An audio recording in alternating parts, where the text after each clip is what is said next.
Vintage Magic. Game, collect, invest. For more information about our consulting and professional services, visit vintagemagic.com. All right, guys, welcome back. It's me, Daniel, with VintageMagic.com. I've lost my voice, so I'm not going to do a lot of talking. Everybody's going to be rejoicing because of that reason. So I have our friends, Mark, Brad right there. Wow, your eyes are beautiful, Dana. Charles, and Brad is our guest from Utah. Brad is, again, if you guys are interested, Brad is going to be selling his alpha beta set with along all sets all the way down to Arabian Nights, Legends, everything pretty much through us. Have any interest, go to vintagemagic.com, contact us, or you can find us on Facebook, etc. But this is more about just the blast from the past, I would call it. Obviously, Brad came from the era of opening alpha and beta packs, and I want Mark, Dana, and Charles to kind of ask questions on their mind. I might interject with one here and there, but there we go. So Mark's going to start first, and loud and clear, everybody. Go for it. Okay, you got it. Thanks, Daniel. I don't have my full voice back either, but we're going to do our best. And why is that? And why is that, by the way? Why is that? We had so much fun. One word. Vegas. Vegas, baby. No, not exactly what happened. This. Degenerate. DJ Mark also. Oh my God. Mark is banned from the block room too. All right, okay. So, I guess it's really cool to think about the dynamics back in the day. But you said you would go from shop to shop to try to find cards that you wanted. Oh yeah, because they didn't have enough supply when the game first came out. Yeah, no. I mean, the first game first came out, comics and game shops didn't even know what they're dealing with, so their distributors would give them a box of these cards. They didn't know what. Some of them didn't even have the starter decks, so really? they only had like a box of boosters, so they didn't know what to do with it. So we would literally go from Dr. No's to Titans to all the other comic and game shops of the day, looking for them, and we would try to buy. After we figured out we were just addicted to the game, so we would go and buy every card that we could get a hold of. Yeah. It was just literally calling. Mm-hmm. There was no internet at the time. Yeah, of course. It was phone calls and just driving around the city. So. And did you guys actually use the rule book to figure out how to play the game? Oh sure, yeah. What else were you going to do? You have the little bitty. I actually still probably have one of them in a drawer somewhere. The little rule books. It's like we're sitting there going, okay, how does this work? How does that work? Yeah. Because I mean the internet was still 2-3 years away before you could start getting rules updates and that kind of stuff for it. So yeah. Really cool. What was your favorite card early on? What card did you see? Early on, the Sarah Angel was like one of the first cards that I pulled out of a pack, and I liked the artwork, and I liked the fact that it, had the ability, it flew, didn't tap when attacking. So my first two favorite colors were red and white. Yeah. So Sarah Angel was the first card I pulled out of a pack. My favorite card from the set was a Gauntlet of Might. Yeah, it's cool. So it looks really cool. It looks really cool, and it's sort of the backbone of all the red decks at the time. So you're a little bit unique in the sense that, at least from my perspective, I don't meet a lot of collectors that started in the alpha era when that game actually launched. So you actually played during the launch of alpha, right? That's when you got in. Yeah, because the first cards that we had were all alphas, and we were kind of taken aback when we first got the first betas because they changed the radius on the card corners. So we faced that dilemma of like, we've got these mixed decks now with differing corner rounding on the cards. So some friends like, you can't play with the alphas and the betas.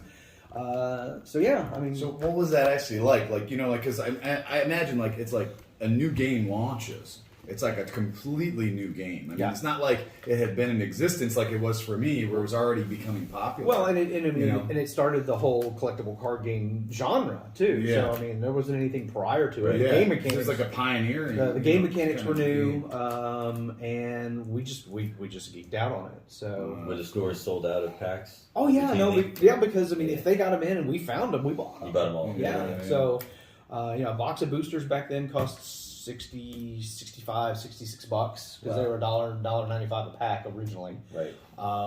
So $1.95. Yeah, like $1.95 I think was the original pack price. So yeah, we'd buy them out as soon as we'd find them. So were you getting like good deals? Like how were you actually negotiating the deals at these stores? I mean, tell us about that process. So for the first probably 2 months, stores didn't know what they had, and they would literally sit on the counter and not sell. Yeah. Right. And so we'd come in and we'd show interest in them, and he's like, okay, these have been sitting here for 2 weeks. They were happy to sell them. And I was like, I'll take the rest of them off your hands. Because we were also long-time customers of the stores, because we'd go in there and we'd play D&D, Right. we'd play Battletech, and other, Warhammer 40K, other games. So they're like, yeah, if you'll buy some of this, we'll throw in some of these for free. So some of the packs we didn't even buy. It was just like, oh, we bought $100 worth of Warhammer miniatures, and they gave us like 4 or 5 packs for free. Just to move it off the desk. Wow. So. Because a lot of these places were, hole in wall shops, so they had limited space, and they were more interested in having, counter space and stuff for their comics, Right. and other stuff that they already knew to be collectibles. So what was like your favorite deck when it came down to actually playing with your friends, and what was your like go-to build? My go-to build was just a red burn deck. Red burn, It's okay. just like we were playing here a moment ago. So it's like, oh yeah, Fireball Disintegrate. There's been a number of people that have been on the wrong end of this one from me, because that was what I loved to play initially. Yeah. Because it was I got a good selection of red cards, so we traded away for a Gauntlet of Might. But one of my favorite cards was that red cards was that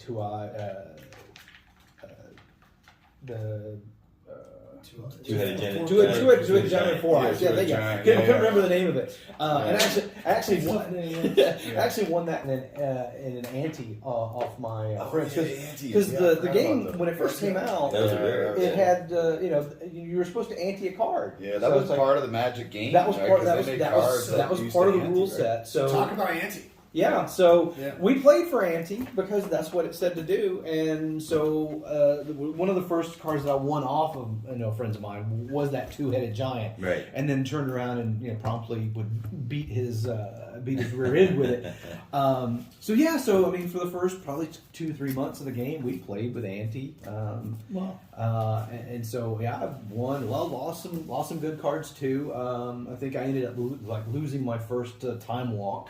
Wow. Off an ante. Wow. But I was like, But at the time, no biggie, not a I'm big not deal. playing blue. Yeah, So, yeah. Right. I mean, the concept of ante is pretty amazing. I mean, especially for a Well, newly now, launched game, now it'd be crazy a bit, but for a newly launched game, what an amazingly smart concept that really was. It was a way Because to it really circulate makes it cards. fun. Like, Yeah. Yeah, and it makes it exciting to play for. yeah, and Yeah. it kind of gave you, Yeah. a skin in the game, really, because it's like, I could lose or win a card. Back then, there was a big trading aspect to Yeah. circulating cards. People Big weren't time buying trading. singles. Like, what was the Yeah. first single that you paid up for? I can't even really remember, because when the game first came out, comic shops were trying to get rid of the cards. Right. They weren't buying them. So trading was a matter of you'd have just a side deck of cards. It's like, okay, this is all my extras that I'm willing to trade, and Right. you'd meet up at various comic shops, or even some of the gaming conventions at the time, like Dragon Con or the Atlanta Fantasy Fair or something like that, and just trade with people. And Right. I'd have a trade binder, much like I had a collection binder. It's Right. like, okay, you want trade cards? Here's what I've got, Mm-hmm. and you just sit there and you look through each other's trade binders. That still happens today, even with the new stuff. Yeah. So how do trades happen? If you don't have internet, you don't have your cell phone. Yeah, I mean, how do you determine prices? Well, so it was literally, I'll trade a rare for a rare, or an There uncommon you for go. an uncommon. So There that's you how it first started out. Something you need for your deck to kind of Yeah, and it's like, Yeah. okay, it's like, all right, I need a lightning bolt, or I need what, and you trade it away for it. I mean, it probably was a year or two before Scry magazine first Right. came out. Like after Arabian. And that's when you started to actually see Prices. prices being attached to. But even then, the prices were a month old, because the magazine was just basically polling comic shops around the place. That's where some of the big ones like Troll and Toad got their start. Really, they were one of the first ones that was on the internet to sell cards. Yeah.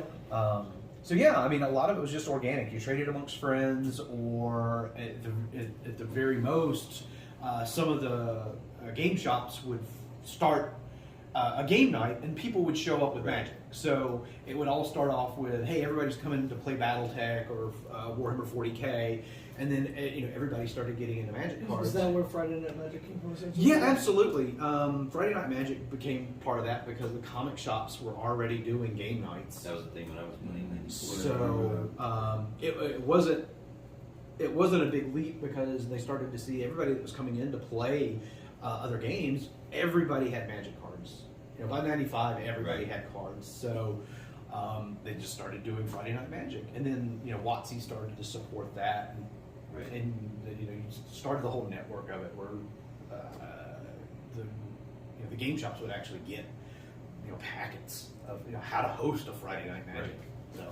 So was there ever a period of time or that you could target in your mind where you're like, I think I've lost interest in the game? Like, at what point did that peel off? Some people even have like a set in mind, where that happened. I mean, anything like that ever happened? For me, I was pretty rabid for about 5 or 6 years.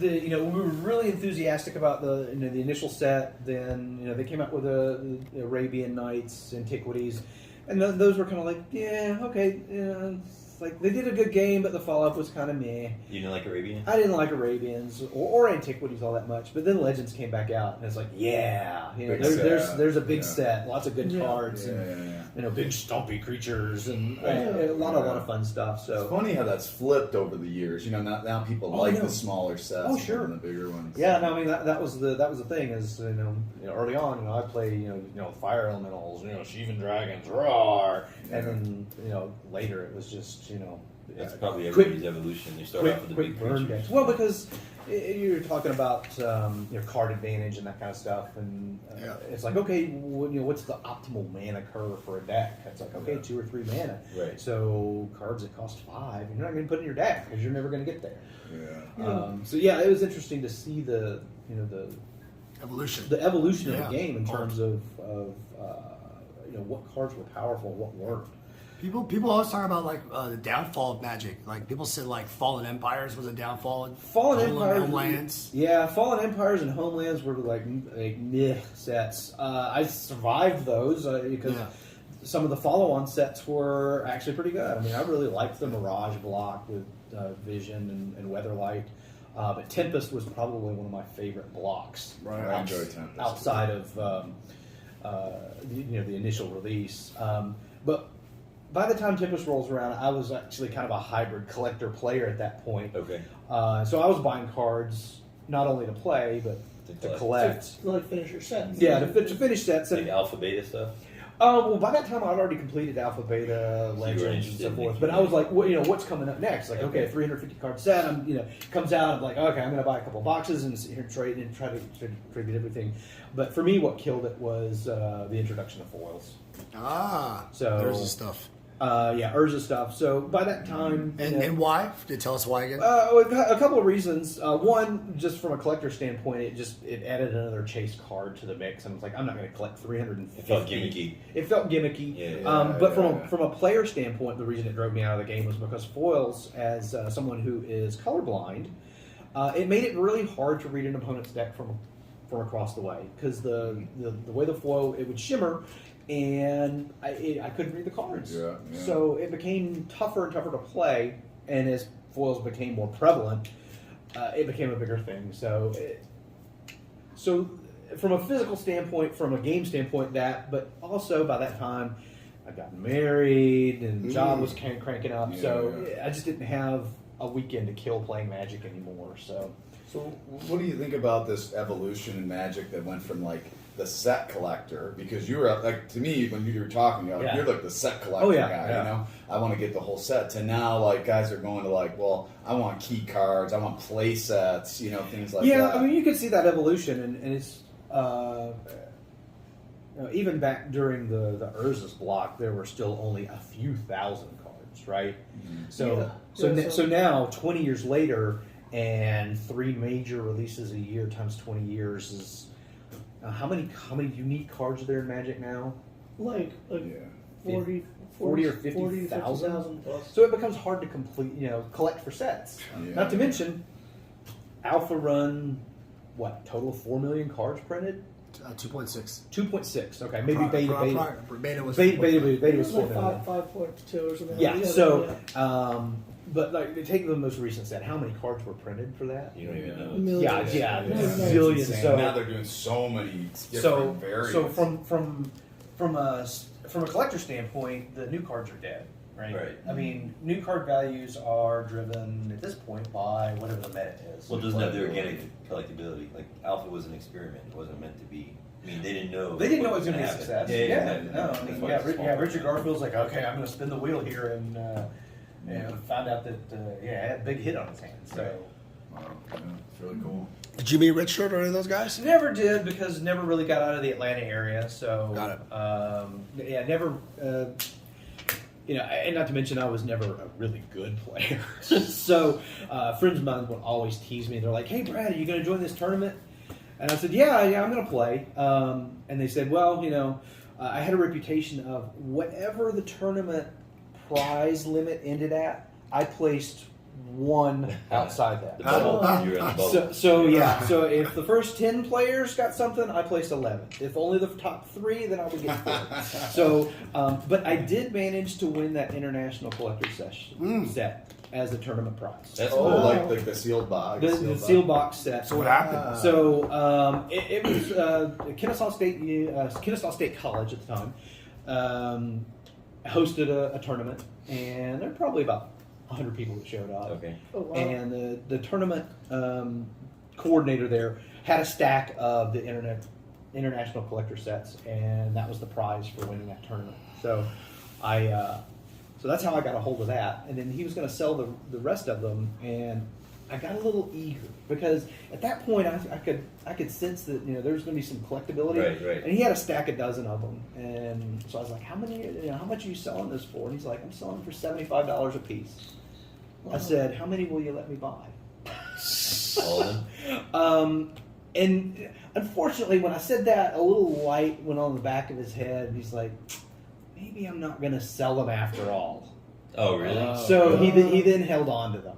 What? So yeah, Wow. I hate when people do that. because They reach I think the retail price on that set was like $50. It came out at $50. Yeah, that's- $50. I'm sure the stores got them for maybe, I don't know, 35. 35, yeah. Oh, And so he's like, okay, I'm gonna get these out as prizes, and then I was like, yeah, this is really cool because I won it and I opened it up. I was like, oh, The this gold board is gold nice, board is yeah. a really nice set. Do I you know said, what's funny? It literally took from almost 2000 all the way till about 4 or 5 years ago for people to treat them as like actual cards. as actual cards. Yeah. Well, Just they for genuinely example, expired, 5-6 yeah. years ago, they were $2,000 something dollars each. Now they're $25,000-$30,000, Oh. like depending. Yeah, so for the sealed ones. Yeah, In perfect so- condition. so I keep thinking to myself, man, I really could have. You had the right idea. I really could have cleaned up, but Yeah. I was a little overeager, and so he ended up not selling any of them. I wonder if he would have said $100, what he would have said. Yeah, I don't know. Yeah, How many did he have? he had a dozen of them. Wow. Yeah, Wow. so I know a guy that's got like 20 of them. But he's like, I got them for $2, $3 Two- each, yeah, and man, he's imagine like, that. I'm so happy. You No, know, yeah. Can you imagine yeah, buying $100? How crazy Yeah, that no, is. it's funny because of all the cards that I collected, I almost hate getting rid of that international collector set more than anything else. Well, you also want it. Because Yeah. you're spot on there because it was like one of the only major tournaments that I ever won. Oh, So, yeah. is So it's it- like is it that in- means something. Yeah, so I was like, yeah. Is it in mint condition now?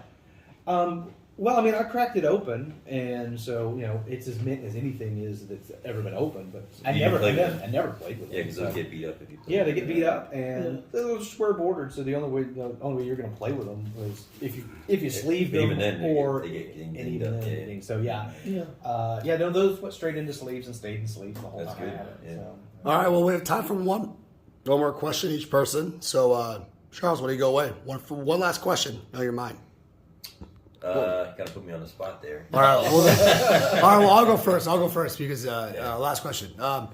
Back in the day, we have these players, collectors. Yeah. Were there investors? Were the people that you saw friends, whatever, that were just you could tell that this was this is about investing here, money. I never really saw that because I was part of the player community, Right. So they didn't hang out at comic shops, Right. They were going to be the ones that had the Scry magazines and the suitcases full of cards, and were just. You would see them at some of the bigger tournaments, like the first couple of Dragon Cons where Magic was there. You could see that the people were there, but They would walk around with briefcases. yeah, they'd walk around with briefcases, and you knew that they were there to just buy, sell, and trade cards. So the buzz about investing was never prevalent back in the day as much as what it is today. Not when About grading cards. Yeah, no. I mean, I never even thought about grading the cards until the mid-aughts, because it's like, okay, the cards are valuable, but most of the people that are looking for them are players. Okay. Yeah. Interesting. Well, the evolution. This movie we probably called it the evolution of Magic. Yeah, it makes a lot of sense. All right, Mark, Okay. you got it. Yeah. Yeah, Okay, now go I'm ahead. ready. Yeah. Charles, remember? Yeah. So you've had the cards since Alpha. You stopped playing around Urza. Yeah. You've had so that's 20-something years. How many times did you think about selling out over the course of that time? Oh, I mean, from 2001 Good until question. today. I mean, for the last 20 years, really, because as my gaming group got married off, had kids, and started, I saw my friends sell their cards off. Right. So, my first friend sold his collection off in 99, 98. Right. And I was like, oh, wow, he got several $100s for his Magic card collection. I was like, hey, that would pay back all that I spent on it. Right. But I was like, if somebody's willing to pay $300 for a Black Lotus now, what are they going to pay for it in 10 years from now? You had the foresight. So I was like, I don't need the space that bad, and I don't need the cash for the cards, so we'll just leave them in sleeves and binders and keep them on the...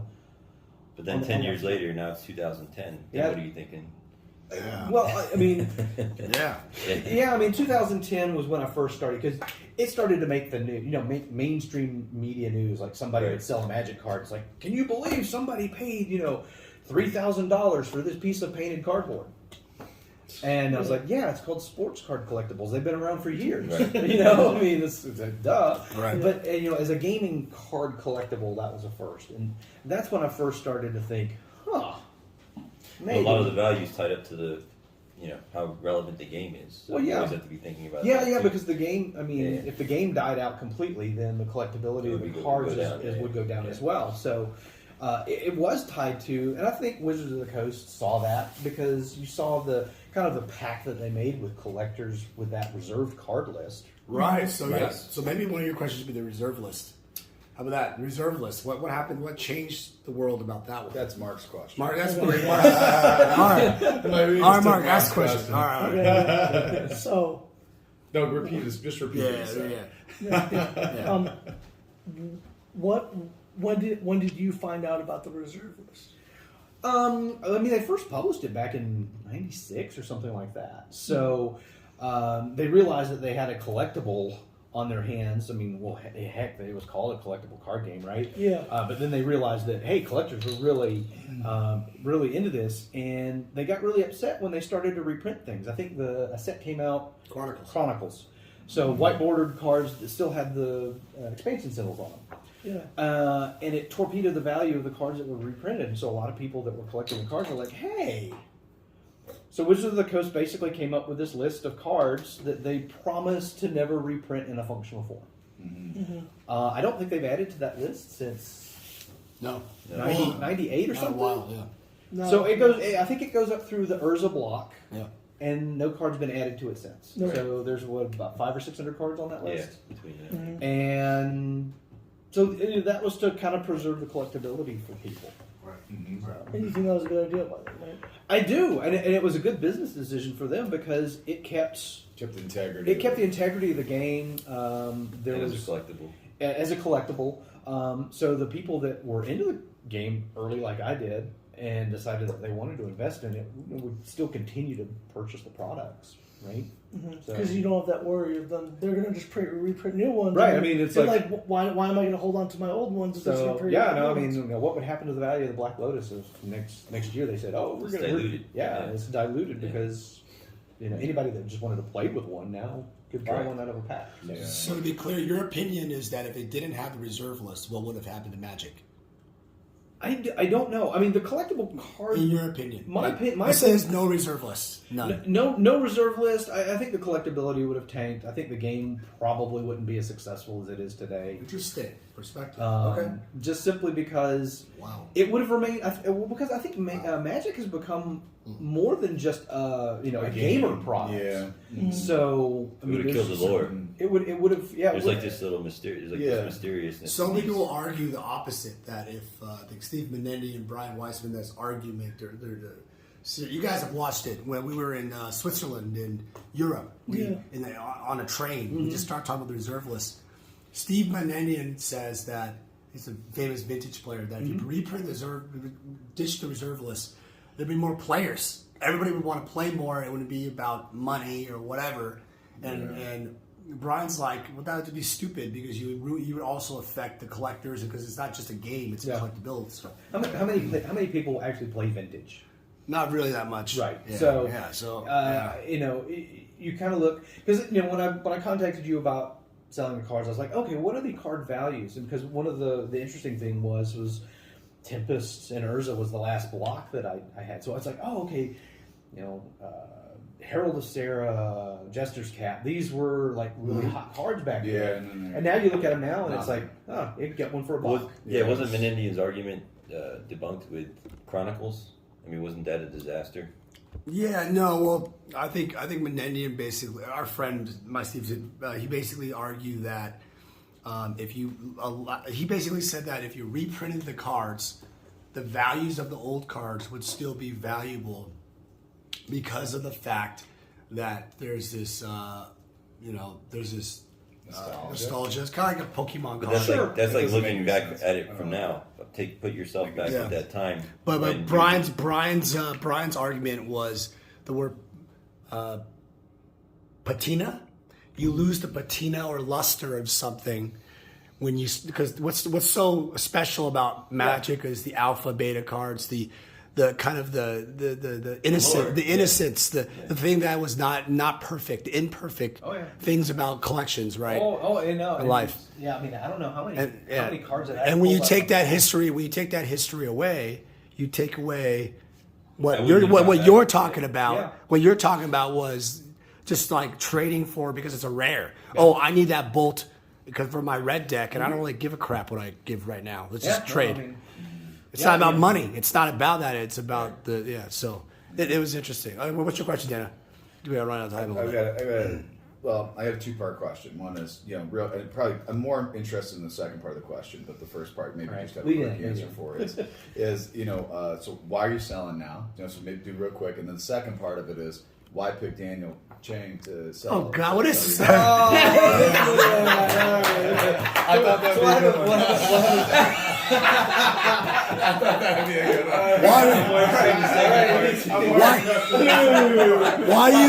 Why use Daniel Chang? Wait, why use Daniel Chang and not use Mark or Dana or why? All right, so by the way, I did not tell him to ask this. So I'm going to get for the marketing plug here. So as to why to sell now, because the cards, I haven't touched a Magic card in 10 years. They've been in my collection for 20. I've reached that age where, I've retired, so no kids. I don't want to leave this collection to somebody to have to deal with when I'm gone. So it's valuable now. I might as well go ahead and cash it out now, and then use the money for things that I could do in retirement. I would say your age. Travel. 51. Yeah. 51. Yeah. So. And also your wife. You were saying that. Let's be honest. I mean, and no offense to women, but same thing. Like, if you lose your wife, is she gonna care? Is she gonna know what to do? Yeah. Well, I mean, some people don't even know what to do with it. Yeah, I mean, she would be lost. She wouldn't know where to go and look. So, but to get to your second more important question was why Daniel? Why vintage Magic?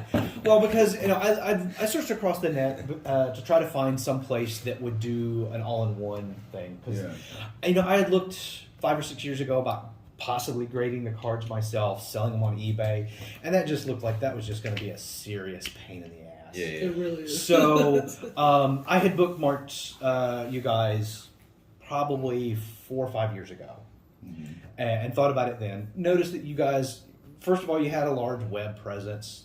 You had been doing it for years. So there was just Wait, you mean you guys as in all of us? well, and just No, these are my friends. They don't work for me, by the way. But Dana does want to work for me. so vintage magic. So, and then when I actually got serious about selling the cards, you're still active. You're still seeing a lot of stuff on Facebook. I can see where you'd bought and sold a lot of stuff. So there was just a lot of history there. Figured you had a lot of experience, knew what was going on. And since I'm selling cards that are rare, it's really hard to price them, right? Because I mean, I was like, I can go and look at buy lists, and I can go to MTG Price and TCG Player and find what people think the cards are worth based on a buy list. But when a card only sells a handful of times a year, what's it worth, right? Yeah, the answer is it's worth whatever you can get somebody to pay for it. Right. So it had nothing to do with Daniel's good looks. No, not at all. In fact, No. I don't know if looks even matters in this business. Let's be honest. Don't look at me. I mean, guys. Zoom in.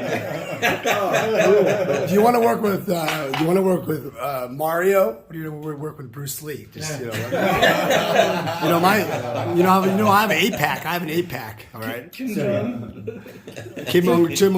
What'd you say? So yeah, it was. I appreciate that, Brad. Yeah, it was the fact that you would do the consignment services as well as all the other. So I'll wrap this because we're running out of time. But because of just the camera, I'm running out of film. But thank you so much. Yep. We'll take good care of you.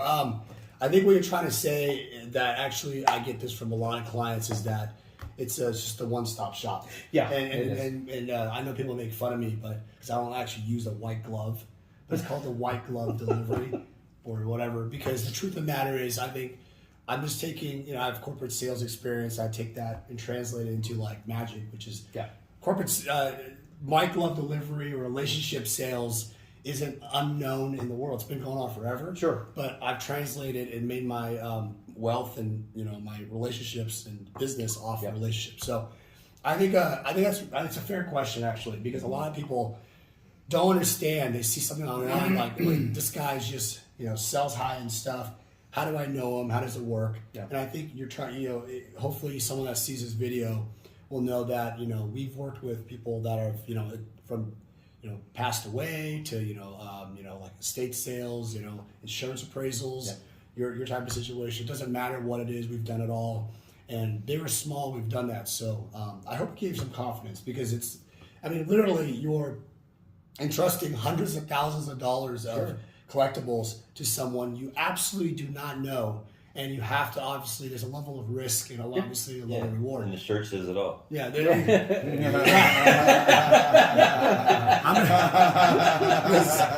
the 13th. His luck in Chinese. All right, with that, thank you guys. I'm going to pan you guys real quick. Thanks so much. My good friend Charles, Dana, Alpha set on red. Brad, thank you so much, and Mark. And we will do one quick video of kind of the cards and stuff. And then I will do a breakdown video of the collection itself individually when I get back in Washington, so you guys can purchase it either on eBay or offline. Contact me as soon as possible before they're gone at vintagemagic.com. Thanks, guys. All right, guys, don't play Baccarat. It's a bad game. Bye. Hey everyone, it's me, Daniel with VintageMagic.com. I want to share with you more about how we handle consignments. So to begin the consignment process, we actually need to start with the consultation service. In this consultation, I will determine what you're looking to do. And generally, consigners usually tell me, hey Dan, I'm looking to sell my items and maximize the value of their collection. After we determine through the consultation, I usually like to do an appraisal process. And an appraisal process in terms of a consignment is more fitted towards authenticity and valuation for current market values.